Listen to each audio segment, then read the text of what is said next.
Le président de la République, Félix Tshisekedi, a marqué sa présence lundi aux côtés d'autres chefs d'État africains à la cérémonie d'investiture du président zimbabwéen Emmerson Mnangagwa, réélu à la présidentielle du 23 au 24 août dernier. Félix Tshisekedi a pris part à cette cérémonie aux côtés de ses pairs africains et de plusieurs autres représentants des chefs d'État de la SADC. Des détails dans ce reportage. La vie s'est arrêtée net à Harare et ses environs dès les premières heures de la matinée.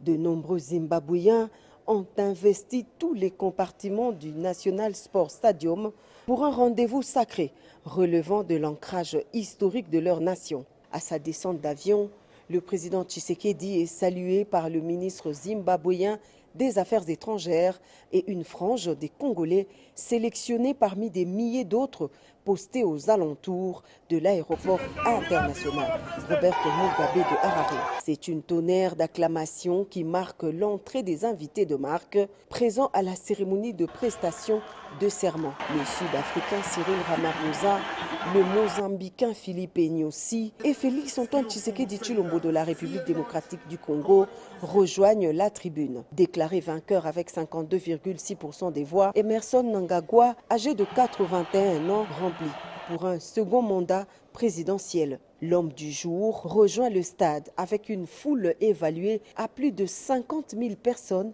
et c'est tout le stade qui se lève pour accueillir le président élu accompagné de son épouse.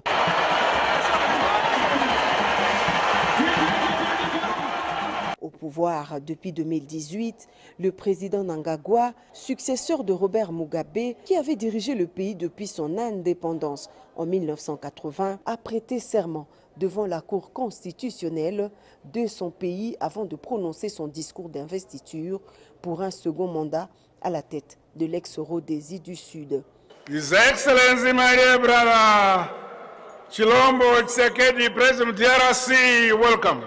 Dans sa première prise de parole, Mnangagwa prend l'engagement d'offrir à son pays et à son peuple un avenir meilleur sur base d'une série de réformes applicables dans tous les secteurs de la vie nationale. Ce jeune État de l'Afrique australe, indépendant 20 ans après la République démocratique du Congo, est membre avec la RDC de la SADC et des autres organisations régionales. Sous la présidence de Mzee Laurent Désiré Kabila, les forces armées du Zimbabwe avaient combattu aux côtés des FARDC pour défendre la ville de Kinshasa face à l'attaque rwandaise. Actuellement, dans le cadre de la SADC, le Zimbabwe a donné son accord pour participer à la force régionale de la SADC en vue de combattre les forces terroristes du M23 soutenues par le Rwanda.